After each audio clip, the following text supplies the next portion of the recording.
Next one, 776. Which of the following solution of acetic acid in water can be used as preservative? Preservative nearly 5 to 7% ఉండాలి. 5 to 10% answer ఉంది కాబట్టి this one you can select. So దీన్ని ఏమంటారంటే vinegar అంటారు. Food ప్రిజర్వేటివ్గా use చేస్తారు. Next, the suffix used in the naming of aldehydes. Aldehydes ఏమవుతుంది? Suffix లాస్ట్కి వచ్చేది, ఫంక్షనల్ గ్రూప్ వచ్చేది ఆల్. ఓల్ అనేది వేటికి వస్తుంది? ఆల్కోహాల్స్. ఓన్ అనేది వేటికి వస్తుంది? కీటోన్స్కి వస్తుంది. ఈన్ అనేది వేటికి వస్తుంది? ఆల్కీన్స్. ఈన్ తోటి ఎండ్ అవుతాయి. సో ఈ విధంగా మనకు రావడం జరుగుతుందని గుర్తుపెట్టుకోవాలి. 778 question.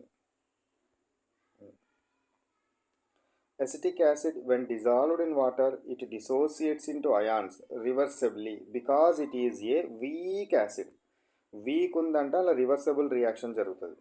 ఇప్పుడు CH3COOH ఉందనుకోండి, ఇదేమవుతుంది?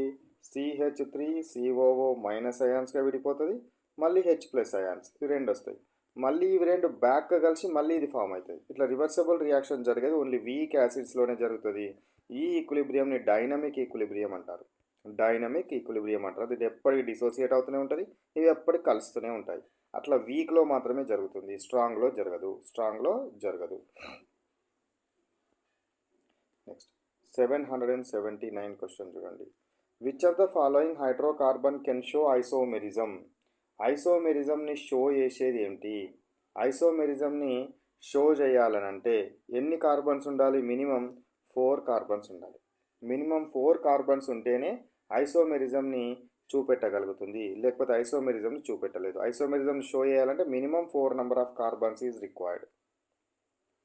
ఇదేంటి? స్ట్రక్చరల్ ఐసోమెరిజంకి మాత్రమే. మళ్ళీ స్ట్రక్చరల్కి ఐసోమెరిజంకి మాత్రమే. ఫంక్షనల్ అంటే మళ్ళీ వేరే ఉంటాయి. ఇక్కడ ఫార్ములాస్ని బట్టి స్ట్రక్చరల్ అని గుర్తుపట్టినాను నేను. Next 780. Combustion of hydrocarbon is generally accompanied by the evolution of. Combustion జరిపించినామంటే కంబషన్ అంటే మంట పెట్టడం, బర్న్ చేయడం. బర్న్ చేస్తే హీట్ వస్తుంది, లైట్ వస్తుంది. కాబట్టి రెండు heat and light answer correct. 7